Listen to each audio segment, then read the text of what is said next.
जय हिंद साथियों, आप सभी का आपके अपने परिवार आसमा सिविल एकेडमी में मैं इशार अहमद आप सभी का पुरजोर स्वागत करता हूं। और जैसे कि हम सभी दरोगा की तैयारी कर रहे हैं, मतलब आप सभी दरोगा की तैयारी कर रहे हैं, तो मेरे प्रिय साथियों, जिस प्रकार से आपकी निरंतरता रही वैसे ही आप अपनी निरंतरता बरकरार रखें, क्योंकि याद रखिएगा एग्जाम के पहले सारी चीजें आपके मनस्पटल से होके गुजर जाएगी तो आप और अच्छी तरह से परफॉर्म कर पाएंगे सब इंस्पेक्टर के प्रीलिम्स में।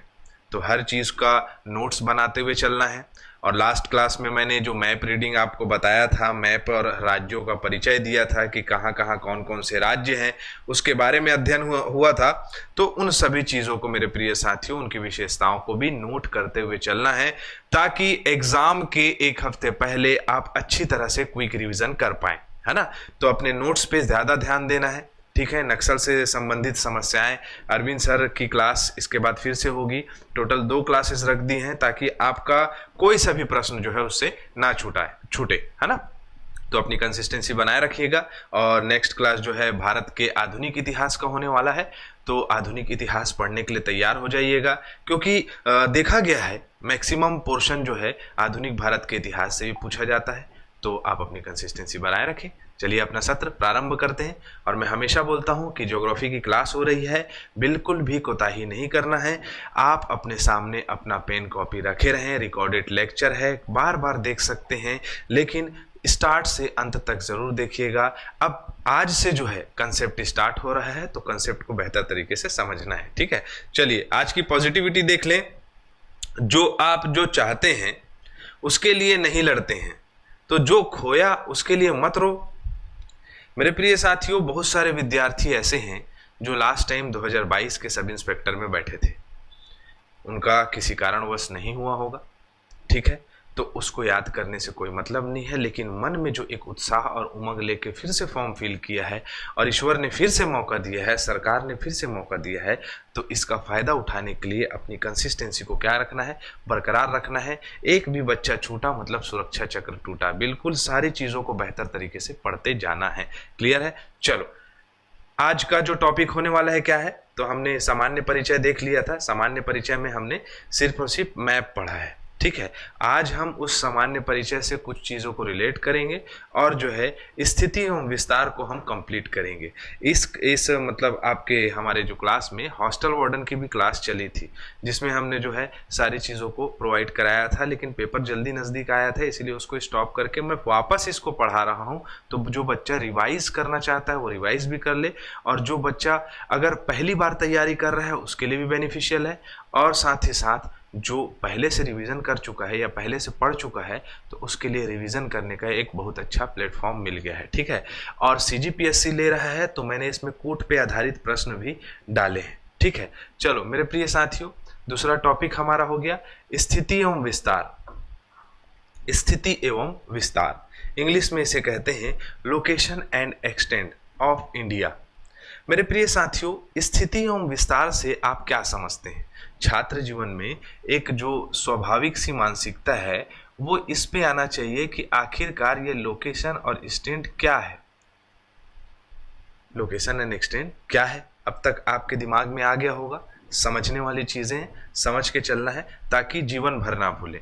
क्या से तात्पर्य मेरे साथियों कि आखिरकार इसको क्यों पढ़ा जाता है और क्या है।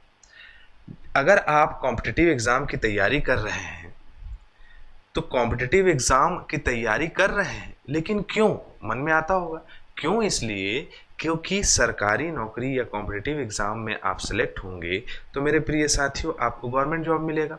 गवर्नमेंट जॉब मिलेगा तो आपका लाइफ सिक्योर हो जाएगा, पॉलिसीज सिक्योर मिलेगी, आपको अपना घर बना सकते हैं, बहुत सारी चीज़ों की सहूलियत मिलेगी आपको, है ना। तो इसीलिए क्या है, हम इसकी तैयारी कर रहे हैं। वैसे ही अगर हम स्थिति विस्तार के बारे में जानें तो कोई भी एग्जाम इस पोर्शन से मैक्सिमम अधिकतर प्रश्न पूछता है, क्योंकि वो जानना चाहता है कि आखिरकार आप इस टॉपिक को बेहतर तरीके से समझते हैं या नहीं समझते हैं। बहुत सारी बातें हो गई। अगर मैं एक शब्द में इस स्थिति विस्तार की बात करूं तो इसका मतलब होता है पता या एड्रेस, ठीक है। एड्रेस ऐसे शॉर्ट फॉर्म में लिख देते हैं। अब किसी भी स्थान का जब आपको पता चलता है पता या उसका एड्रेस आपको मालूम होता है तो आप बहुत सारे आधारों का, बहुत सारी परिस्थितियों का, बहुत सारी स्थितियों का, बहुत सारी प्रकृति का उल्लेख कर लेते हैं। ज़्यादा भारी भारी हिंदी हो गया क्या? अच्छा चलो, मान के चलो मैं रहता हूँ बिलासपुर में, ठीक है। अब मुझे रायपुर जाना है। अब रायपुर जाना है तो रायपुर में मान के चलो मैं मुआ नाम के मोहल्ले में गया। अब मुआ तो बहुत बड़ा है, ठीक है। वहां पर आप बोलोगे कि आपको रायपुर में मुआ आना है, अमन नगर में मकान नंबर 126 या XYZ जो भी है वहां पर आपको पहुंचना है, ठीक है। तो आप क्या करोगे? पहले आप रायपुर पहुंचोगे।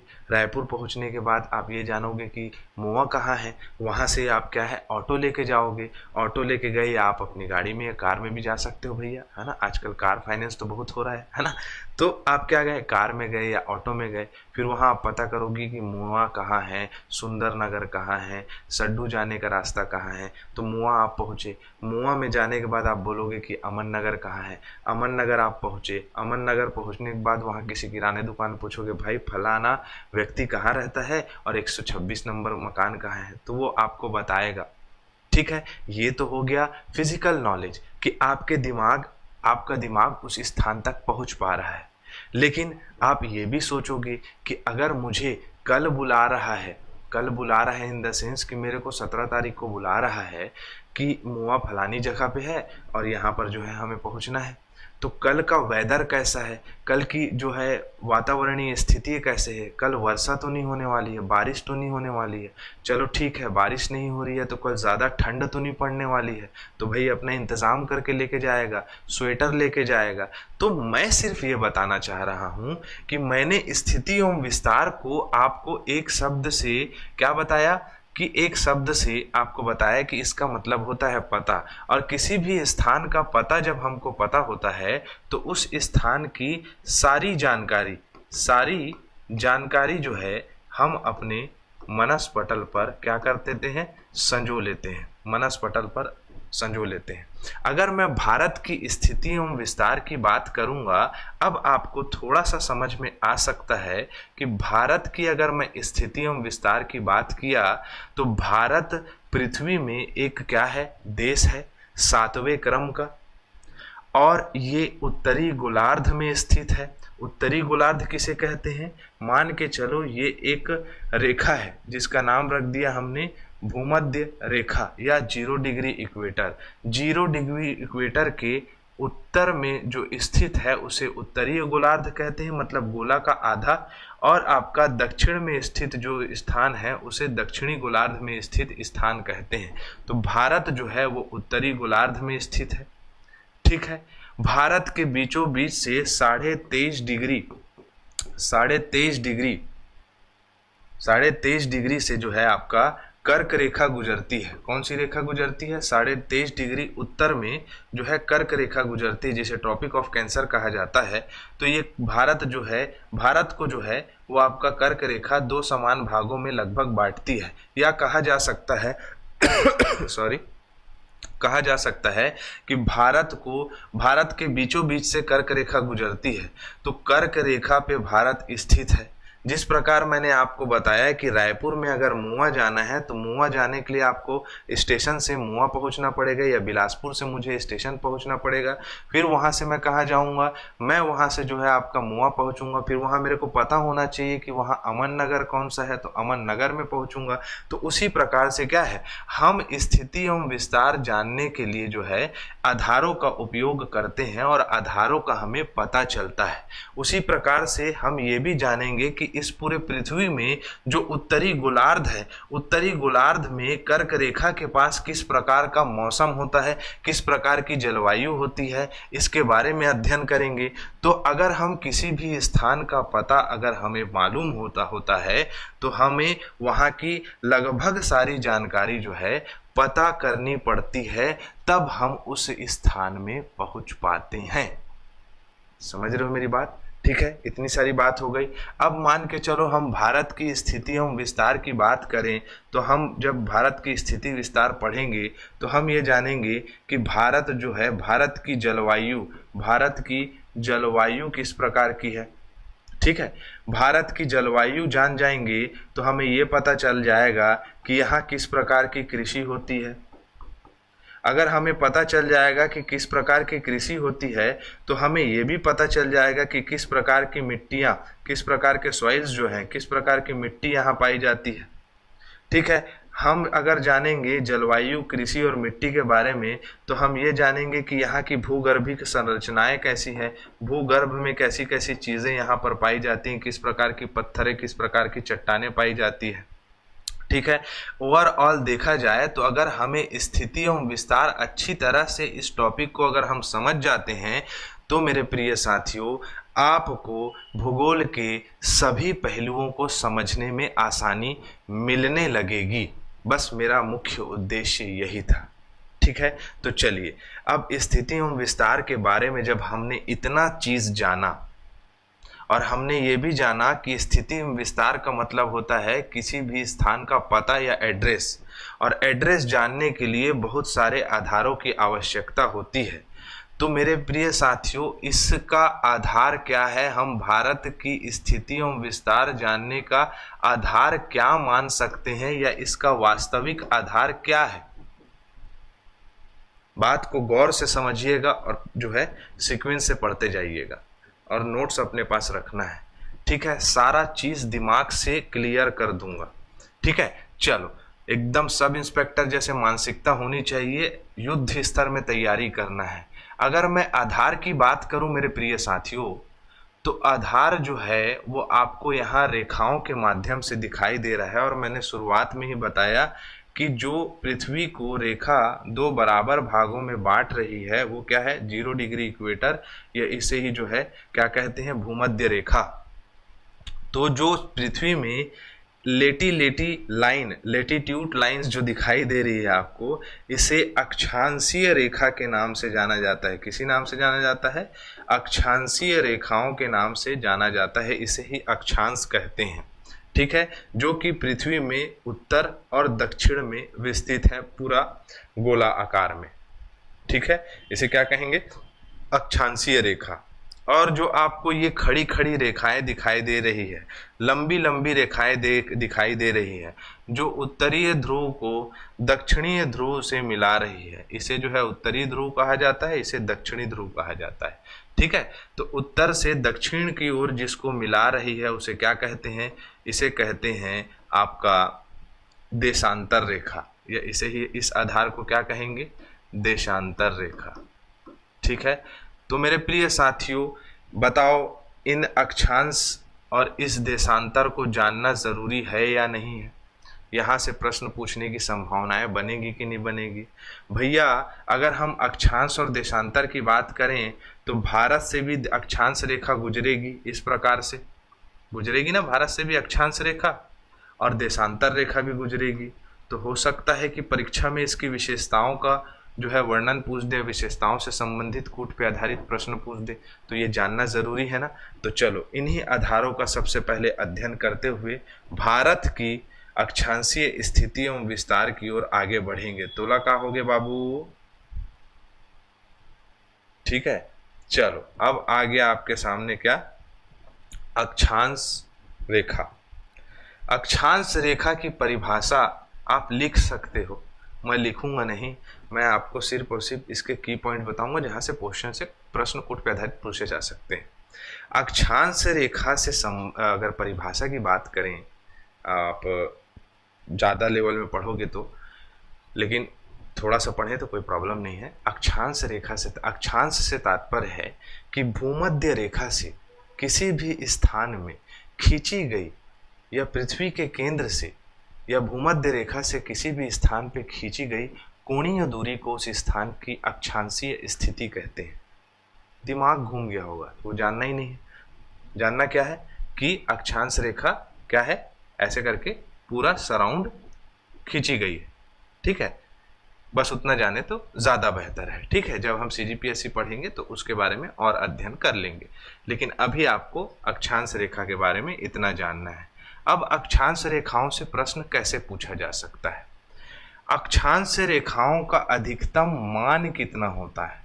अधिकतम मान मतलब मैं बार बार डिग्री डिग्री बोल रहा था। तो 90 अंश जो है वो उत्तर में और 90 अंश जो है वो दक्षिण में इसका मान है।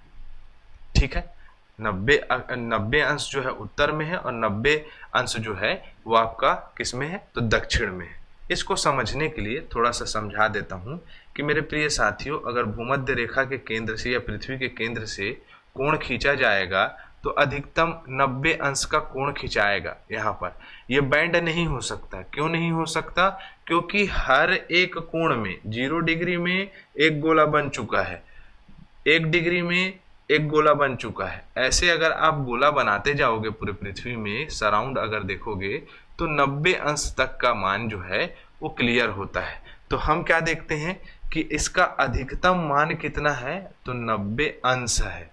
मान की बात कर रहा हूं ना, शब्दों को पकड़ के चलना है, मान। लेकिन अगर इसी में ही पूछ देगा कि अक्षांश रेखाओं की पृथ्वी में अधिकतम संख्या कितनी है, अधिकतम संख्या कितनी है, तो जब 90 डिग्री ऊपर रहेगा 90 डिग्री नीचे रहेगा, मतलब दक्षिण में रहेगा, तो टोटल कितनी लाइंस हो गई, तो 90 लाइंस ऊपर खिंचा गई। गोला बता रहा हूं, गोला खिंचाएगा, ठीक है, और प्लस 90 नीचे, कितने हो गए टोटल 180। लेकिन भूमध्य रेखा भी तो कितनी है, एक जो है अक्षांश रेखा है, तो कितना हो जाएगा मेरे प्रिय साथियों, 180, सॉरी अंश नहीं, 180 रेखा। ठीक है, अमिताभ बच्चन वाली रेखा नहीं, पृथ्वी में खींची गई वाली रेखा। अब अमिताभ बच्चन जी के बारे में ये सब बोलना अच्छा नहीं लगता है। ठीक है, चलो अगला जो है और क्या पूछा जा सकता है इससे प्रश्न, इस पे भी चर्चा कर लेते हैं। अगला है कि अक्षांश से रेखाएं उत्तर और दक्षिण की ओर परस्पर इनकी लंबाई जो है वो कम होते जाती है, कम होते जाती है, गिरते जाती है जैसे जैसे ऊपर में जाती है और दक्षिण में जाती है। कैसे पूछो? गोला लो, बॉल लो, बॉल के एकदम बीचों बीच वाली रेखा जो है सबसे लंबा मेजर कर पाओगे, फिर ऊपर जाओगे वो छोटी हो जाएगी, फिर ऊपर जाओगे फिर वो छोटी हो जाएगी, फिर ऊपर जाओगे तो वो छोटी हो जाएगी। ये सबसे बड़ा गोला होगा, फिर उसके बाद ये गोला होगा, फिर उसके बाद ये गोला होगा, फिर छोटा होते जाएगा कि नहीं होते जाएगा। तो कंसेप्ट पकड़ना है, अक्षांशीय रेखाएं क्रमशः उत्तर एवं दक्षिण की ओर जैसे जैसे आगे बढ़ते जाती है उनकी लंबाई कम होते जाती है। अब इससे क्या पता चलता है कि जो वृहद वृत्त है, अब ये शब्द क्या कहा आपने सर, वृहद वृत्त मतलब जो सबसे बड़ा गोला है। सबसे बड़ा गोला किसको बताया मैंने, पृथ्वी को 2 बराबर भागों में बांटता है, भूमध्य रेखा या 0 डिग्री इक्वेटर। तो 0 डिग्री इक्वेटर या भूमध्य रेखा वृहद वृत्त कहलाता है, वृहद वृत्त कहलाता है। सबसे बड़ा गोला वृहद वृत्त कौन से कहलाएगा, तो 0 डिग्री इक्वेटर। ठीक है, क्लियर हुआ? अब देखो जैसे जैसे ये उत्तर की ओर आगे बढ़ेगा इनकी लंबाई क्या होते जाएगी, छोटी होते जाएगी। लेकिन हमें यह समझना है कि यहाँ से 0 डिग्री के बाद 1 degree, 2 degree, 3 degree, 4 degree, 10 degree, 20 degree, 30 degree, ऐसे ही आगे बढ़ते जाएगा। मतलब कि ये जो रेखाएं हैं ऊपर में 90, नीचे में 90 और बीच में 1, इन दोनों के बीच का कोई ना कोई सा डिस्टेंस तो होगा, इन दोनों के बीच में कोई ना कोई अंतर तो होगा। इन अंतर का मान क्या है, तो मैं बता दूं कि हर अक्षांश रेखा है ना, हर 1 डिग्री के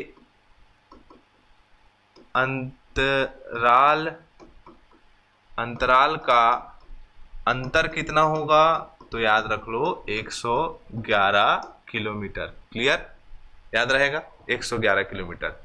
ये प्रश्न पूछा है, ये प्रश्न पूछा है, ये प्रश्न पूछा है, कूट पे इसको पूछा है, मान को पूछा है वनडे एग्जाम्स में। क्लियर, चलें आगे। और कुछ जानना है क्या, और जानना है क्या? नहीं, बस इतना ठीक है, इतना बहुत है। तो अक्षांश रेखा क्लियर।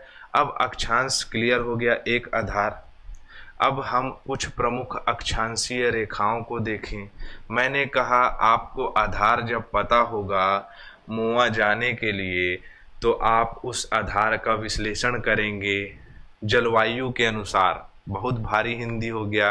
आप ये तो पता करोगे ना, अगर मुआ जाऊंगा तो ठंडी तो नहीं है, गर्मी तो नहीं है, धूप तो नहीं है, टोपी लगा लो, गमछा रख लो, पानी रख लो, है ना। इंसान है भाई, जरूरतें पड़ती हैं। अब एकदम से ऐसा नहीं आदि मानव कि दौड़ गया सीधा है।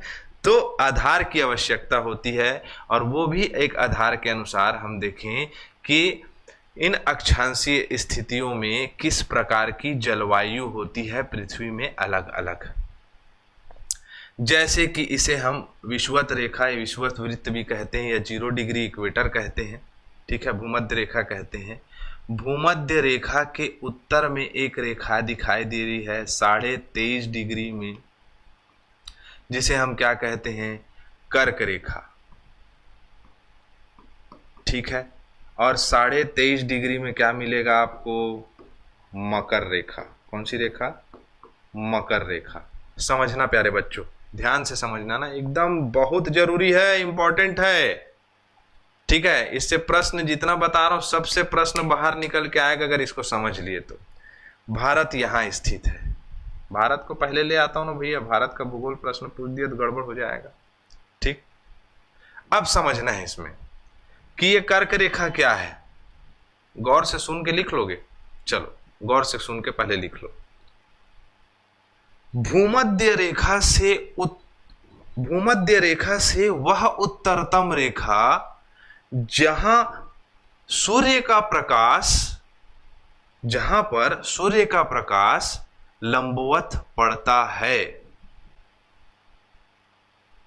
भूमध्य रेखा से 23.5 डिग्री वह उत्तरतम रेखा जहां सूर्य का प्रकाश लंबवत पड़ता है।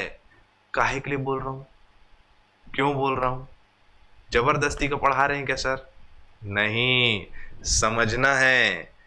क्या बोला, भूमध्य रेखा से वह उत्तरतम रेखा जहां सूर्य का प्रकाश लंबवत पड़ता है, और भूमध्य रेखा से 23.5 डिग्री वह स्थान, वह एरिया जहां पर सूर्य का प्रकाश लंबवत पड़ता है। मतलब आपको समझ में आ जाना चाहिए कि सूर्य का प्रकाश सिर्फ और सिर्फ लंबवत परपेंडिकुलर इस स्थान में ही पड़ेगा।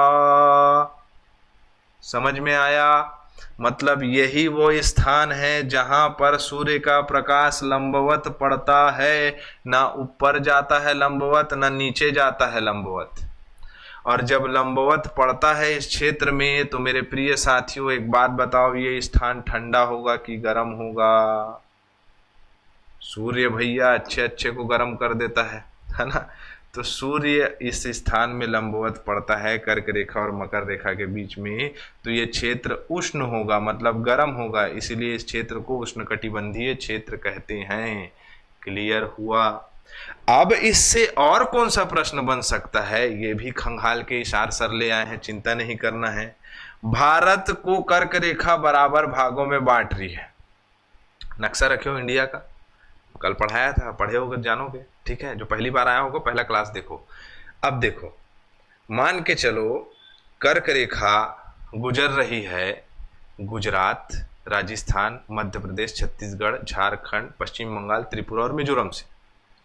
अब इसके नीचे में जो राज्य है, लाइक महाराष्ट्र, कर्नाटक, तमिलनाडु, आंध्र प्रदेश, केरल, ये सभी राज्य जितने हैं, तेलंगाना, यहाँ पर सूर्य का प्रकाश लंबवत पड़ रहा है। लेकिन इसके ऊपर चले जाओ, उत्तर प्रदेश, दिल्ली, जम्मू कश्मीर, लद्दाख, पूर्वोत्तर राज्य में अरुणाचल प्रदेश। आपसे प्रश्न पूछा, निम्नलिखित में से कौन से स्थान में सूर्य का प्रकाश लंबवत पड़ता है? अरे बाप रे, आउट ऑफ सिलेबस प्रश्न पूछ दिया। अरे दादरी, क्या प्रश्न पूछा है, ओ माय गॉड। सब सिलेबस का रहता है, बता रहा हूं। तो आपको उन स्थानों का प्रॉपर क्या होना चाहिए, मैप का ज्ञान होना चाहिए। इसीलिए मैप का क्लास पहले लिया गया था। क्लियर है? ठीक है, चलो आओ आगे बढ़ते हैं। उष्णकटिबंधीय क्षेत्र कहते हैं, ठीक है। अब इसके ऊपर थोड़ा सा प्रकाश पड़ता है तो 66.5 डिग्री तक के आर्कटिक वृत्त कहा जाता है, जिसको कर्क रेखा से आर्कटिक वृत्त तक के, इसे शीतोष्ण कटिबंध कहा जाता है। और 66.5 डिग्री से ऊपर जो है उत्तरी ध्रुव तक के शीत कटिबंधीय क्षेत्र है, ठीक है। जैसे उत्तर में है वैसे दक्षिण में है। क्लियर? चले आगे, चलो। क्लियर हुआ कि नहीं हुआ? अब जो है फटाफट अक्षांश रेखा से अपन कुछ ज्ञान प्राप्त कर लेते हैं। भारत के लिए क्या क्या इंपॉर्टेंट है। देखो, जब हम कर्क रेखा की बात कर रहे थे तो हम ये भी जान लेते हैं कि अक्षांशीय स्थिति के अनुसार भारत कहाँ स्थित है। फटाफट, है ना, 2 मिनट में अगर वो पुरानी सारी चीजें पता चल गई होगी तो यहां पर समझ जाओगे सब चीज। ये है पृथ्वी, ये गया भूमध्य रेखा, उत्तरी गोलार्ध में भारत यहाँ स्थित है, ठीक। उत्तरी गोलार्ध में भारत यहाँ स्थित है। अब ये 0 डिग्री से 1 डिग्री, 2 डिग्री, 3 डिग्री, 4 डिग्री करके ऊपर जाएगा लाइंस। तो यहाँ से जो एक लाइन जाएगी जो मुख्य भूमि को स्पर्श करेगी, यहाँ से जो एक लाइन गई उसका मान क्या है? तो इसका मान है 8 डिग्री 4 मिनट, उत्तरी गोलार्ध। फिर ऊपर जाएगा 8, 9, 10, 11, 12, है ना। तो यहाँ से भी एक रेखा जाएगी।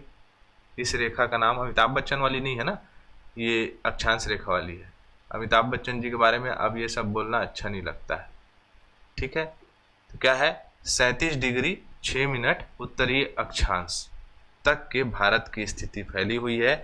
मतलब यहाँ पर जो तमिलनाडु में दिखाई दे रहा है ये क्या मान है? 8 डिग्री 4 मिनट उत्तरी अक्षांश। उत्तरी को नहीं भूलना, बार बार उत्तर लिख रहा हूँ। और 37 डिग्री 6 मिनट उत्तरी अक्षांश तक के भारत की अक्षांशीय स्थिति विस्तृत है।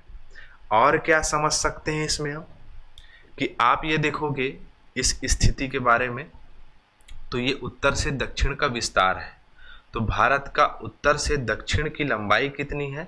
तो उत्तर से दक्षिण की लंबाई है 3214 किलोमीटर। कितना?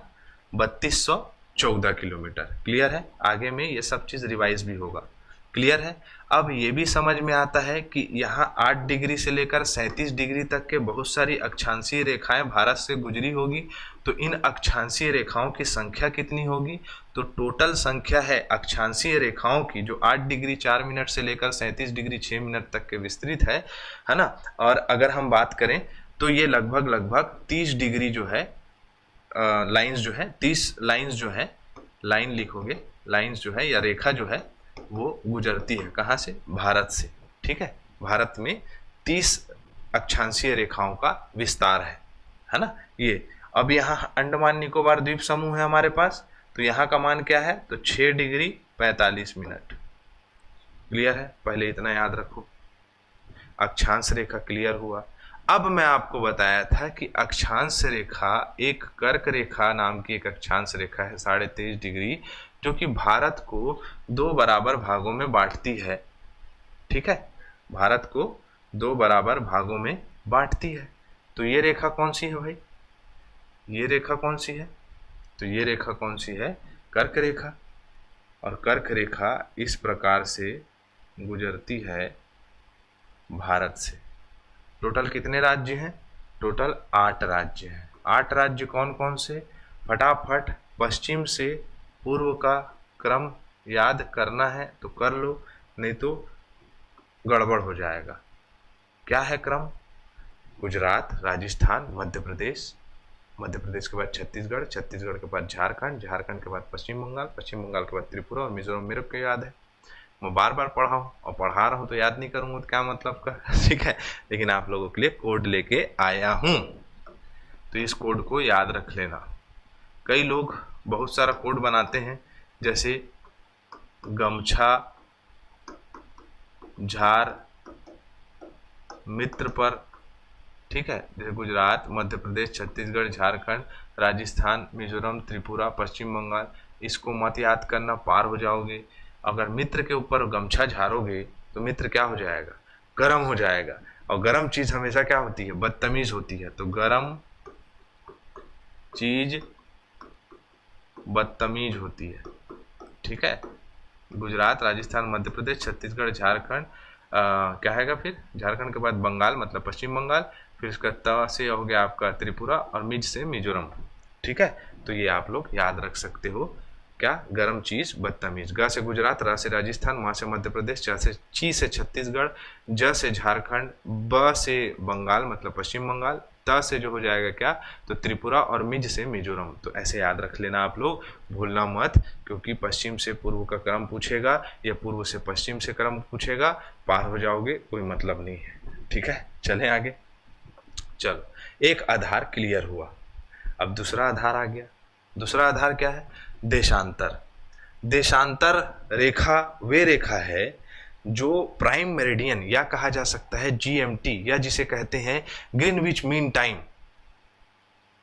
से पृथ्वी के पूर्व एवं पश्चिम में खींची गई किसी भी स्थान की कोणीय दूरी को उस स्थान का देशांतरीय स्थिति कहा जाता है। दिमाग एकदम दादा कहा बोला थे सर, ऐसे टाइप लग रहा होगा ना। एकदम आसान भाषा में समझा रहा हूं, टेंशन नहीं लेना है मेरे प्रिय साथियों। देखो, ये है ग्रीनविच मीन टाइम, 0 डिग्री। जैसे 0 डिग्री देशांतर माने हैं ना, 0 डिग्री अक्षांश माने हैं, अक्षांश। ये 0 डिग्री इक्वेटर है, पृथ्वी को 2 बराबर भागों में बांटता है, तो 0 डिग्री आधार लिया गया है। वैसे ही इसके लिए एक स्थान को मान लिया गया है लंदन। कहाँ? लंदन। लंदन कहाँ है? इंग्लैंड में है। ठीक है, और ये लंदन और इंग्लैंड में एक नाम है ग्रीनविच नाम की जगह है। ग्रीनविच नाम की जगह है, उस स्थान को प्राइम मेरिडियन कहा गया है। उस स्थान में मानक समुद्री तल भी माना जाता है, जिसे इंटरनेशनल डाटूम लाइन कहा जाता है। उतना आगे मत जाओ, सब इंस्पेक्टर बनना है, आईपीएस नहीं बनना है। ठीक है, तो वापस आ गए। तो पृथ्वी में आपको लंबी रेखाएं दिख रही है, उत्तरीय ध्रुव को दक्षिणी ध्रुव से मिलाने वाली इस प्रकार से रेखा, इसको देशांतर रेखा कहते हैं। ठीक है, इसको क्यों पढ़ रहे हैं? क्योंकि हमको क्या है, पहुंचना है स्थान में। किस स्थान में? तो भारत ऐसे है। ठीक है, देशांतर रेखा क्लियर। अब ये मान के चलो 0 डिग्री यहां लिए हैं, तो इसके पूर्व में 180 रेखा है और इसके पश्चिम में कितना है? तो 180 रेखा।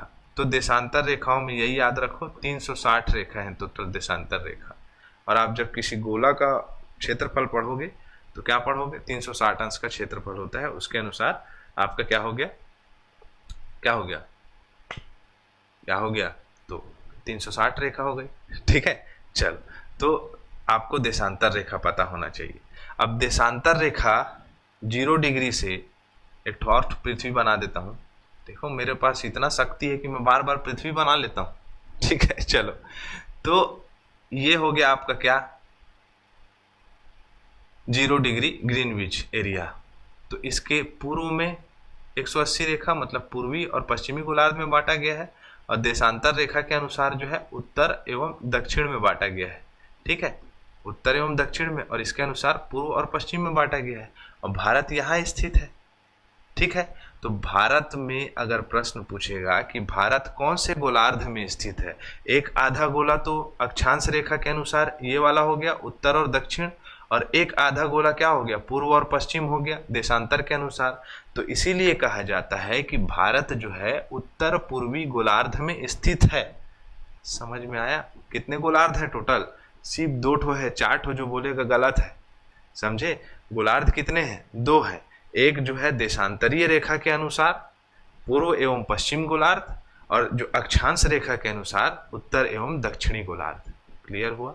तो भारत उत्तर पूर्वी गोलार्ध में स्थित है, देशांतर रेखा के अनुसार पूर्वी गोलार्ध में, और अक्षांश रेखाओं के अनुसार जो है या लैटिट्यूड लाइंस के अकॉर्डिंग जो है आपका नॉर्दर्न हेमिस्फीयर में। क्लियर? तो याद रखना है इसे। क्लियर? देशांतर रेखाओं से इतना याद रखें तो बहुत है। अब जो है एक बात और समझ लेते हैं। कौन सी बात? ये है देशांतर, और ये एक हमने पढ़ा इससे पहले अक्षांश। अक्षांश जो है मुख्य रूप से कटिबंध की जानकारी के लिए, या आसान भाषा में जानो तो जलवायु के लिए जो है आपका उपयोग किया जाता है मैक्सिमम, ठीक है। और देशांतर जो रेखा जो है वो समय के लिए उपयोग किया जाता है। अब ये क्यों बता रहा हूं मैं, क्योंकि मेरे प्रिय साथियों पृथ्वी कैसे घूमती है, पश्चिम से पूर्व। कैसे घूमती है, पश्चिम से पूर्व, ऐसे घूम रही है। और सूर्य यहाँ है, मान के चलो मेरे सामने लाइट है, मैं घूम रहा हूँ ऐसे, ठीक है। पश्चिम से पूर्व घूमा, अब 0 डिग्री चक्कर आने लग गया भैया। अब मान के चलो ये 0 डिग्री माना था हमने। अब भारत कहाँ है, पूर्व में। यहाँ से एक देशांतर रेखा खींच देते हैं ऐसे, फिर से बना देता हूँ ना, कचरा शरीक दिख रहा है। हाँ चलो देखो, ये पृथ्वी बना दिया। मेरे पास कितना शक्ति है, बार बार पृथ्वी बनाता हूँ मैं, ठीक है। ये क्या हो गया, ग्रीनविच मीन टाइम GMT, ठीक। और यहाँ से एक रेखा गुजरती है और एक रेखा ऐसे गुजरती होगी पूर्व में, और इसके जो है बीचों बीच में क्या है, भारत है। तो ग्रीनविच मीन टाइम के इधर वाले भाग को पूर्वी गोलार्ध कहा जाता है और पश्चिमी गोलार्ध कहा जाता है। भारत कैसे पृथ्वी कैसे भ्रमण कर रहा है, वेस्ट टू ईस्ट, मतलब ऐसे घूम रहा है। तो सूर्य पहले किसके पास आएगा, भारत के पास पहले आएगा ना। मान के चलो ये भारत है और इधर ग्रीनविच टाइम है, ये पीछे वाला भाग ग्रीनविच में। तो ये ऐसे घूमूंगा तो पहले मेरे पास होके गुजर गया, बाद में ये वाला भाग आया। देखो ये इधर गया, ये मेरे को पहले दिखा, फिर उसके बाद में ये आया, ठीक है। तो जब पृथ्वी घूर्णन करता है वेस्ट टू ईस्ट, चक्कर आ जा रहा है भैया, वेस्ट टू ईस्ट घूमता है तो भारत पहले आता है। इसीलिए एक प्रश्न पूछेगा कि ग्रीनविच मीन टाइम का टाइम और भारत के टाइम में कितना अंतर है, तो इसीलिए बताना चाह रहा था। 5.5 घंटे का अंतर है। कितने का अंतर है, 5.5 घंटे का अंतर। तो जब 5.5 घंटे का अंतर होता है, ठीक है। और ये क्यों होता है, क्योंकि पृथ्वी जब वेस्ट टू ईस्ट घूमती है तो मान के चलो ये 0 डिग्री है, उसके बाद कौन सा डिग्री आएगा, 1 डिग्री आया मान के चलो। तो एक देशांतर घूमने में पृथ्वी को 4 मिनट का समय लगता है। कितना मिनट का समय लगता है, 4 मिनट का समय लगता है। और जब 4 मिनट का समय लगता है, अब भारत का जो इंडियन स्टैंडर्ड टाइम है IST, इसको 22.5 डिग्री में माना गया है, जो कि भारत के बिल्कुल बीचों बीच से गुजरता है, मिर्जापुर से होकर गुजरता है। तो ये 22.5 भाई 22 निकल रहा है यार, 82.5 गुणित 4 कर दो, कितना हो जाएगा, 4 दूनी 8, 4 अट्ठे 32, है ना, 328 मिनट। और आधा का 2 हो गया ना जी, 4 दूनी 8 तो आधा का 2, तो 330 मिनट, मतलब 5.5 घंटा। तो 5.5 घंटा पहले यहाँ सूर्योदय हो जाएगा, बाद में लंदन में होगा। हमारे यहाँ पहले इसको GMT को हमारे यहाँ बनाना था, लेकिन नहीं बनाया, इसीलिए 1907 में हमने जो है टर्न कर लिया कि मिर्जापुर से जाने वाला देशांतर, जिसका क्या है नाम 82.5 डिग्री, उसको क्या कर लिया हमने, IST बना लिया, इंडियन स्टैंडर्ड टाइम। क्लियर। तो समय का पता लगाने के लिए उपयोग किया जाता है किसका, देशांतर रेखा का। अब देशांतरी स्थिति के बारे में बात कर लेते हैं भारत की, ठीक है। एक देशांतर रेखा ये गई, एक देशांतर रेखा ऐसे जाएगी ना जी, ये पृथ्वी है, ये आपका भारत हो गया, एक देशांतर ऐसे गई, एक देशांतर ऐसे जाएगी, ठीक है। तो ये देशांतर मान देखते हैं, तो 68 डिग्री 7 मिनट से लेकर पूर्वी गोलार्ध में है, तो 68 डिग्री 7 पूर्वी टू 97 डिग्री 25 मिनट पूर्वी गोलार्ध में स्थित है। अब इन दोनों के बीच में कितनी देशांतर रेखाएं गई है, तो इसमें भी लगभग 30 देशांतर रेखाएं गुजरी हैं, ठीक है। क्लियर हुआ, 5.5 घंटे वाला कंसेप्ट क्लियर हो गया। इंडियन स्टैंडर्ड टाइम जो है 82.5 लिया गया है। क्यों लिया गया है, यहाँ पर 97 है ना, 97 है, यहाँ 68 है, तो अलग अलग थोड़ी ना टाइम जोन काउंट किया जाएगा कि वहाँ आपका मान के चलो सवेरा हो गया तो यहाँ भी सवेरा थोड़ी ना काउंट किया जाएगा। इसीलिए एक क्या कर लिया गया है, एक टाइम लाइन खींच लिया गया है। क्लियर। अब यहाँ पर एक बात और है कि जो अरुणाचल प्रदेश है, यहाँ सूर्योदय पहले होता है। हमने कल बात करी थी कि पृथ्वी क्या है, पश्चिम से पूर्व की ओर घूमता है, और आपका गुजरात में सबसे आखिरी में। जब गुजरात में सबसे आखिरी में होगा तो इंडियन स्टैंडर्ड टाइम में तो वही टाइम रहता है, क्योंकि इसको मानक समय रेखा माना गया है। तो मेरे प्रिय साथियों, इस बीच में कितने घंटे का अंतर होगा? समय वही रहेगा, लेकिन इन दोनों के बीच का अंतर कितना होगा कि वहां कितने मतलब आपका कितने देर में यहाँ पर सूर्योदय, कितने जल्दी यहाँ सूर्योदय होगा और कितने बाद में यहाँ सूर्योदय होगा। तो 2 घंटे का है। इसका कंसेप्ट जानना है तो 97 से घटा दो 68, कितना हो जाएगा?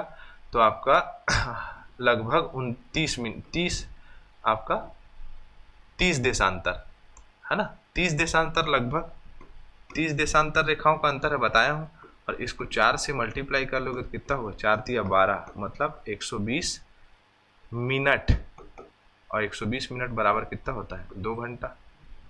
समझ में आया? नहीं आया? फिर से समझो। 97 से 68 जाएगा तो पता चल जाएगा कि कितनी देशांतर रेखा गुजर रही है यहाँ से। गणित पढ़े होगे? नहीं पढ़े होगे तो पढ़ो जल्दी, तब तो क्वेश्चन बनेगा। तो 30 देशांतर रेखा गुजरी है। एक देशांतर 1 डिग्री घूमने में कितना समय लेता है? पृथ्वी 4 मिनट का समय लेता है। तो भैया 30 घूमने में कितना लेगा? 3 चौक 12, 120 मिनट, मतलब 2 घंटे। क्लियर हुआ? समझ में आया? क्लियर हुआ? ठीक है, चले देखो प्यारे बच्चों, अब ये किन किन राज्यों से होकर गुजरती है ये भी जानना जरूरी है। तो उत्तर प्रदेश से गुजरती है, मध्य प्रदेश दूसरा है, तीसरा छत्तीसगढ़ है, और चौथा उड़ीसा है, और पांचवा क्या है आपका? आंध्र प्रदेश है। तो आप लोग को ये याद रखना है, मैंने यहाँ पर सारी चीज़ें लिख दी है। और याद रखिएगा कि मध्य प्रदेश और छत्तीसगढ़ ऐसे राज्य हैं जहाँ से कर्क रेखा और मकर रेखा दोनों, कर्क रेखा और IST इंडियन स्टैंडर्ड टाइम दोनों गुजरता है, ठीक है। और छत्तीसगढ़ का जो कोरिया जिला है, कोरिया जिला का बैकुंठपुर है, वहाँ इन दोनों का इंटरसेक्ट पॉइंट है। किसका? IST और कर्क रेखा का। तो इंटरसेक्ट पॉइंट बैकुंठपुर। क्लियर? आपको एकदम से क्या बोलते हैं, अगर उसके ऊपर शोध किया होगा तो अलग बात है। अब यहाँ पर समझना है कि देशांतर समझ में आ गया, अक्षांश समझ में आ गया। अब यहाँ हम एक छोटा सा मैप बना लेते हैं जिससे और बाकी सब सारी चीज़ें क्लियर हो जाए। पश्चिमी बिंदु, उत्तरी बिंदु, दुनियादारी बिंदु, ठीक है। चलो देखो, ये जो है आपका हमारा भारत है, ठीक। यहाँ से गया 8 डिग्री 4 मिनट, यहाँ पर अंडमान निकोबार द्वीप समूह से गया 6 डिग्री 45 मिनट उत्तरी गोलार्ध, और यहाँ तक के 37 डिग्री 6 मिनट उत्तरी गोलार्ध। ये हो गया 68 डिग्री 7 मिनट पूर्वी गोलार्ध, ठीक है। और 97 डिग्री 25 मिनट पूर्वी गोलार्ध, ठीक है। हमने ये सब चीज़ जान लिया। अब ये जहाँ जहाँ से गुजर रहा है उसका नाम देख लो। ये जहाँ से ऊपर से गुजरता है, मतलब 37 डिग्री से एकदम कॉर्नर से लेना भैया, है ऐसा नहीं सर आधा काटे थे, ऐसा मत बोल देना। 37 डिग्री 6 मिनट उत्तरी गोलार्ध वाली स्थिति में कौन सा स्थान है? तो है इंदिरा कॉल, इंदिरा कॉल, ठीक है। कॉल करते हो तो हाथ ऊपर है, मतलब ऊपर में इंदिरा कॉल। क्लियर है? कॉल किसे कहा जाता है? मतलब दो पहाड़ियों के बीच की स्थिति को कॉल कहा जाता है, ठीक है। इसी के नीचे में सियाचिन ग्लेशियर मिलेगा यहाँ पर, ठीक है। ये ऐसे अगर मान के चलो, ये पहाड़ियाँ हैं, ऐसे करके ये ऐसे जा रही है, तो ये बीच वाला भाग क्या है? ये कॉल है। इसको जो है वहाँ स्थानीय भाषा में ला भी कहा जाता है। चलो अब जो है मुख्य भूमिका, जो इस पर सबसे मुख्य भूमिका अक्षांश स्थिति सबसे दूरस्थ क्षेत्र कौन सा है? तो 8 डिग्री 4 मिनट में तमिलनाडु में क्या नाम है? केप, ये कर्सिव लिखा रहा है, ठीक है। क्या नाम है इसका? तो इसका नाम है केप केमोरिन, ठीक है। 68-60 डिग्री में बात करेंगे तो यहाँ क्या है? तो गुहार मोती, गुहार मोती गौर माता भी कहा जाता है। और ये वाला क्षेत्र क्या कहलाता है? किबीथू, ठीक है। और ये वाला पॉइंट अंडमान निकोबार द्वीप समूह में इसको कहा जाता है इंदिरा पॉइंट, ठीक है, जिसे पार्सन पॉइंट या पिग्मेलियन पॉइंट भी कहा जाता था, ठीक है। तो ये सब नाम आपके सामने लिखाया हुआ है। और ये सबसे दूरस्थ क्षेत्र है वो है ग्रेट निकोबार में स्थित इंदिरा पॉइंट। क्लियर? सब चीज़ को ध्यान से समझना, क्वेश्चन करेंगे तो और समझ में आएगा। अब देखो फटाफट करते जाते हैं। मैंने बताया कि एशिया महाद्वीप में स्थित है भारत। भारत जो है कैसी आकृति का है? नहीं बताया हूँ क्या? बता देता हूँ। कैसी आकृति का है भारत? तो चतुष्कोणीय आकृति का भारत है। है ना, एशिया महाद्वीप में स्थित है, भारतीय सब कॉन्टिनेंटल में स्थित है, मतलब इंडियन सब कॉन्टिनेंट में स्थित है। इसमें भारत, बांग्लादेश, भूटान, नेपाल, मालदीव, श्रीलंका और पाकिस्तान स्थित है ना। 7 देश आते हैं इसके अंतर्गत। नॉर्मल चीज़ है ये, पता होगा आपको, नहीं पता होगा तो याद रख लो भैया, ठीक है। उसके बाद जो है आपका रूस, कनाडा, संयुक्त राज्य अमेरिका, चीन, ब्राज़ील, ऑस्ट्रेलिया और भारत, मतलब क्षेत्रफल की दृष्टि से 7वें क्रम का सबसे बड़ा देश है, ठीक है। इसके बाद क्या आएगा तो बताओ कमेंट बॉक्स में, ठीक है। अक्षांशीय विस्तार देख लिए, देशांतरी विस्तार देख लिए, अक्षांशीय विस्तार और है ना, जो दक्षिण सुदूर दक्षिण वाला भाग है। क्लियर, आगे बढ़े। उत्तरी बिंदु क्या है, इंदिरा कॉल लद्दाख में है। लद्दाख में कहाँ पर है तो सालतोड़ जो है, सालतोड़ श्रृंखला वहाँ पर स्थित है ये, ठीक है। कैमोरिन अंतरिप या कैप कैमोरिन सबसे दक्षिणी भाग है। 2024 में अंडमान निकोबार द्वीप समूह में इंदिरा पॉइंट में क्या आ गया था, सुनामी आ गया था, डूब गया था, लेकिन थोड़ा सा भाग उठा हुआ है अभी भी, ठीक है। पार्सन पॉइंट या पिग्मेलियन पॉइंट कहा जाता है। अब देखो यहाँ पर है भारत की स्थल सीमा। स्थलीय सीमा मतलब कि जो अन्य देशों के साथ सीमा बनाता है, जैसे कि भारत पाकिस्तान, ठीक है। भारत के ऊपर में यहाँ अफगानिस्तान है, ठीक है। उसके बाद जो है कल बताया था सारी चीज़ें, ठीक है। ये नेपाल है, ये भूटान है ना, ये चाइना है, ये म्यांमार है। क्लियर, ये वाला भाग बांग्लादेश है, सबसे बड़ा बाउंड्री बांग्लादेश, सबसे छोटा बाउंड्री अफगानिस्तान के साथ, ठीक है। तो जो यहाँ से आपको मिलेगा कौन सा भाग, यहाँ से भू भाग जो आपको दिखाई देगा, स्थलीय भाग देगा, इसी को ही क्या कहेंगे, स्थलीय सीमा। कितना है टोटल स्थलीय सीमा तो 15,200 किलोमीटर, ठीक है। उसके बाद जलीय सीमा देखो, या इसे ही समुद्री सीमा कहते हैं। तो टोटल 9 राज्य बताया था कल में, ठीक है, क्लास लेते हुए। तो ये हो गया आपका मुख्य भूमि और अंडमान निकोबार द्वीप समूह मिला के, तो ये दोनों को मिला के 7,516 किलोमीटर। और महज अगर मुख्य भूमि का समुद्री भाग देखेंगे तो क्या है 6100 किलोमीटर, ठीक है। तो ये पता होना चाहिए, एकदम आसान सा है। आगे बढ़े, चलो अब फटाफट हम क्या कर लेते हैं, क्वेश्चंस करने लग जाते हैं, ठीक। इसको कंप्लीट करते हैं। भारतीय मानक देशांतर क्या है, इंडियन स्टैंडर्ड टाइम 82.5 डिग्री पूर्वी देशांतर। देखो 82.5 डिग्री पूर्व भी दिखाया है, हाँ बस वही तो है आंसर, और क्या है, मेरे को लगा और होगा घुमाने के लिए। 82.5 पूर्वी देशांतर 5 राज्यों से होकर गुजरता है, उत्तर प्रदेश, मध्य प्रदेश, छत्तीसगढ़, उड़ीसा और आंध्र प्रदेश, ठीक है। भारत की स्थलीय सीमा की लंबाई कितनी है, लास्ट में ही बताया, भारत की स्थलीय सीमा की लंबाई कितना है 15,200 किलोमीटर। जलीय सीमा की लंबाई टोटल 7,516.6 या 5 किलोमीटर। ओवरऑल अगर मुख्य भूमि का कहेगा तो 6100 किलोमीटर, ठीक है। भारत में मुख्य भूमि का भू अक्षांश विस्तार क्या है, मुख्य भूमि का भू अक्षांश विस्तार क्या है तो कन्याकुमारी से लेकर लद्दाख तक, तो क्या है 8 डिग्री 4 मिनट से लेकर 37 डिग्री 6 मिनट उत्तरीय अक्षांश। क्लियर, आगे बढ़े। चलो अगला है द्वीपों सहित भारत की तट रेखा की लंबाई कितनी है तो 7,516.5 किलोमीटर।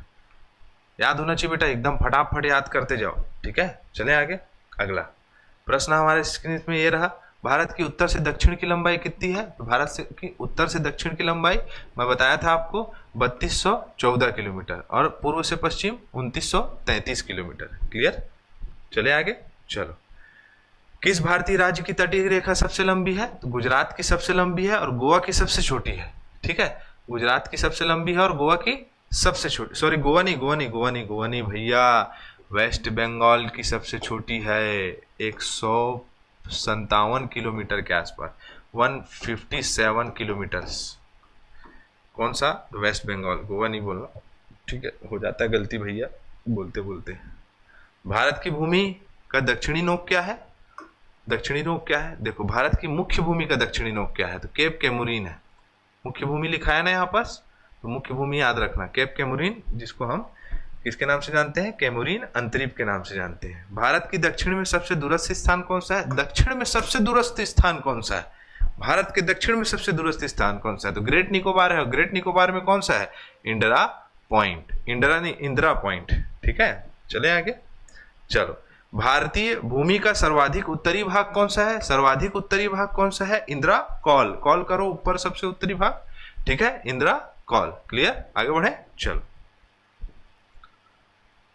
निम्नलिखित में से मन्नार की खाड़ी स्थित है, कहाँ पर स्थित है मन्नार की खाड़ी? ये प्रश्न कौन डाल दिया? कोई बात नहीं।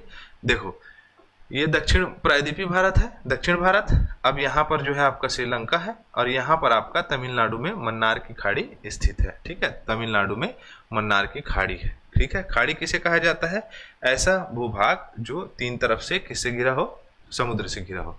सियाचान नहीं भाई, सियाचिन ग्लेशियर भारत के किस केंद्र शासित प्रदेश में स्थित है? पढ़ाते पढ़ाते बोला था सियाचान मत बोल देना। तो लद्दाख में स्थित है सियाचिन। मैं भी सियाचान बोल रहा हूँ भाई। ठीक है, भारत का सुदूर पश्चिमी बिंदु कौन सा है? सुदूर पश्चिमी बिंदु कौन सा है भाई? पश्चिम में कौन है? ये मतलब गुजरात। गुजरात का गुहार मोती 68-60 डिग्री पूर्वी गुजरात, 68 डिग्री 7 मिनट पूर्वी गुजरात। ठीक है, चले आगे। इंडियन स्टैंडर्ड टाइम और ग्रीनविच मीन टाइम में कितना अंतर है? कितना अंतर बताया था प्यारे बच्चों? 5.5 घंटे का। ठीक है, 5.5 घंटे का। क्लियर है? आगे बढ़े, चलो। अगला है भारतीय मुख्य भूमि के रामेश्वरम द्वीप से कौन सा अलग होता है? तो कौन सा अलग होता है भाई? फटाक से बताओ। तो क्या होगा? पंबन चैनल। पंबन चैनल जो है वो अलग होता है। ये प्रमुख जो है आपके चैनल्स हैं। चैनल्स उस स्थान को कहा जाता है जिसमें आप अक्षांशीय रेखाओं की तुलना कर सकते हैं। मान के चलो इस प्रकार से हम भारत का नक्शा बना सकते हैं। यहाँ पर अंडमान है, यहाँ निकोबार द्वीप समूह है। तो यहाँ से जो देशांतर रेखा जाएगी उसका नाम अलग है, यहाँ से गई तो उसका नाम अलग है। सभी चीज़ें मैंने लिख दी हैं, आप मैपिंग करके इसको प्रॉपर पढ़ सकते हैं। बाकी द्वीप समूह वाले में मैं पढ़ाऊँगा इसको। ठीक है, द्वीप समूह के क्लास में प्रॉपर पढ़ाया जाएगा। आदम का पुल निम्नलिखित में से किन दो देशों के बीच में है? एडम ब्रिज किसको कहा जाता है? एडम्स ब्रिज कहा जाता है भारत और श्रीलंका के बीच वाले भाग को, जिसे हम किस नाम से जानते हैं? राम सिया राम जय जय राम, राम सेतु के नाम से जानते हैं। ठीक है, चले आगे बढ़ते हैं। हा कोट पे आधारित प्रश्न। भारत के भौगोलिक अवस्थिति के संदर्भ में निम्नलिखित कथनों पर विचार कर सत्य कथन का चयन करें। भारत का अक्षांशीय विस्तार 8 डिग्री 4 मिनट से लेकर 37 डिग्री 6 मिनट उत्तर है। हाँ ठीक है। भारत पूरी तरह से उत्तरी गोलार्ध में स्थित है। बिल्कुल है। भारत की उत्तर से दक्षिण की वास्तविक दूरी पूर्व से पश्चिम की वास्तविक दूरी से 341 किलोमीटर कम है। गलत जवाब है। अगर हम उत्तर से दक्षिण की लंबाई देखें तो कितना है? उत्तर से दक्षिण मतलब कितना है भाई? 3214। तार्किक प्रश्न, ऐसे प्रश्न पूछे जाएंगे। 3214 और 2933 घटा दो, कितना हो जाएगा? 11 में से 3 जाएगा तो कितना बचेगा? 11 में से 3 जाएगा तो 8 बचेगा, और 11 में से 9 जाएगा तो कितना बचेगा? 2 बचेगा। लेकिन ये 11 में से 9 जाएगा, हाँ 11 में से 2 बचेगा। तो उत्तर से दक्षिण की वास्तविक दूरी पूर्व से पश्चिम की वास्तविक दूरी से 300 कम है। नहीं, उत्तर से दक्षिण की तो बड़ी है ना, कम कहाँ है? ठीक है, तो 1 और 2 सही होगा, तीसरा गलत होगा। चलें आगे। चलो अगला प्रश्न, निम्नलिखित कथनों पर विचार कर सत्य कथन का चयन करें। कर्क रेखा देश के 8 राज्यों से होकर गुजरती है। अक्षांशीय विस्तार का प्रभाव दिन रात की अवधि पर पड़ता है। तो 8 राज्यों से होकर गुजरती है, बिल्कुल सही है। अक्षांशीय विस्तार का प्रभाव दिन रात की अवधि पर पड़ता है। अक्षांशीय रेखा बताया मैं, दिन रात की अवधि पर पड़ता है ना। अक्षांशीय रेखाओं का विस्तार का प्रभाव दिन व रात की अवधि पर पड़ता है। बिल्कुल सही है मेरे प्रिय साथियों। अक्षांशीय विस्तार का प्रभाव जो है दिन रात की अवधि पर पड़ता है। क्यों? देखो, ये है भूमध्य रेखा 0 डिग्री इक्वेटर। ये क्या हो गया आपका? कर्क रेखा। ये हो गया मकर रेखा। यहाँ पर क्या है? सूर्य स्थित है, और सूर्य के जो है थोड़ा सा झुका हुआ है 23.5 डिग्री, है ना। भारत बोलते पृथ्वी। तो जो 0 डिग्री इक्वेटर वाले भाग में है, यहाँ पर सूर्य का प्रकाश साल भर लंबवत रहेगा। इसीलिए यहाँ पर क्या है? 12 घंटे जो है आपका दिन रहेगा और 12 घंटे रात रहेगा। जैसे जैसे ऊपर जाते जाएंगे कि दिन की अवधि छोटी होने लग जाएगी। क्यों होने लग जाएगी? क्योंकि डिस्टेंस कम होने लग जाएगा। आसान भाषा में समझे कि सूर्य का प्रकाश लंबवत तो होगा, लेकिन थोड़ा सा इतना, जितना फोकस 0 डिग्री में रहेगा उतना नहीं होगा ऊपर। और जैसे जैसे आप ऊपर जाते जाओगे वैसे वैसे दिन और रात की अवधि कम होते जाएगी। तो ये बात बिल्कुल सही है। अक्षांशीय विस्तार का प्रभाव दिन एवं रात में पड़ता है। ठीक है, जिसको हम जलवायु में और अच्छी तरीके से समझेंगे। निम्नलिखित कथनों पर विचार करें। भारत की पश्चिमी बिंदु गौर माता और पूर्वी बिंदु की विधु के मध्य 30 डिग्री का अंतर है। बिल्कुल सही है। भारतीय मानक समय ग्रीनविच के मध्य समय और ग्रीनविच मीन टाइम से 5.5 घंटे आगे है। बिल्कुल सही है। इसका उपरोक्त कथन में सबसे प्रभाव परिणाम क्या है? देशांतरी विस्तार। देखो, गौर माता और पूर्वी बिंदु किबिथु, इन दोनों के बीच में देशांतर की वजह से 30 डिग्री बीच में रहता है, तो 30 डिग्री का अंतर है, सही है। भारतीय मानक समय रेखा, देशांतर रेखा क्या है? समय का निर्धारण करती है, समय पता लगा सकते हैं अपन देशांतर रेखाओं से। तो प्रभावित कौन सा हो रहा है? देशांतरी रेखाएं हो रही है, ना कि अक्षांशीय रेखाएं। बिल्कुल सही है, बी आंसर सही है। भारत के राजनैतिक एवं प्रशासनिक विभाजन के संदर्भ में निम्नलिखित कथनों पर विचार कर सत्य कथन का चयन करें। क्षेत्रफल की दृष्टि से सबसे बड़ा केंद्र शासित प्रदेश लद्दाख है, बिल्कुल सही है। क्षेत्रफल की दृष्टि से सबसे छोटा केंद्र शासित प्रदेश लक्षद्वीप है, दोनों सही है, दोनों कथन सही होगा। ठीक है। भारत की स्थलीय सीमा 15,200 किलोमीटर, बिल्कुल सही है। भारत की सबसे लंबी तट रेखा गुजरात राज्य की, बिल्कुल सही है। तेलंगाना एक भू अवस्थित राज्य है, बिल्कुल सही है। 1, 2, 3 सही है आंसर। ठीक है। देखो, ये प्रश्न पूछे गए हैं ना सब जगह, मैक्सिमम जो है पूछे गए प्रश्नों को ही रखा हूँ। भारत की सबसे लंबी स्थलीय सीमा बांग्लादेश व सबसे छोटी स्थलीय सीमा अफगानिस्तान के साथ है, बिल्कुल सही है। भारत की जलीय सीमा भारतीय मुख्य बिंदु के तट से 6100 किलोमीटर है। मुख्य भूमि का तट रेखा 6100 किलोमीटर, बिल्कुल सही है। मुख्य भूमि व द्वीप समूह के सहित मिलाकर 7517 किलोमीटर, 1, 2, 3 बिल्कुल सही होगा। ठीक है। ये लाइन्स है, जितनी भी सीमाएं रेखाओं का मैंने अध्ययन करवा दिया है इसमें, जिसमें बांग्लादेश जो है वो कितना है 4096 kilometre. Red Cliff line, McMahon line किसको बोलते हैं, डूरंड लाइन किसको बोलते हैं, ये सब चीज दिखाया हुआ है। ठीक है। कितने कितने राज्यों से जुड़ा हुआ है। निम्नलिखित कथनों पर विचार कीजिए। 9 डिग्री चैनल लक्षद्वीप और मिनिकॉय के बीच में स्थित है, बिल्कुल सही है। 8 डिग्री चैनल मालदीव और मिनिकॉय के बीच में स्थित है, बिल्कुल सही है। 8 डिग्री चैनल और 9 डिग्री चैनल। ठीक है। चलो, एकदम आसान सा प्रश्न आप लोगों के लिए पूछ रहा हूँ। भारत की उत्तर से दक्षिण तक की लंबाई कितनी है? इतना लड़का जैसे प्रश्न कोई नहीं पूछा होगा। सबको कमेंट बॉक्स में आंसर देना है, आंसर कोई दे नहीं रहे दोनों भैया। ठीक है। चलिए, इसी के साथ मैं इजाजत चाहूंगा। जय हिंद, जय भारत।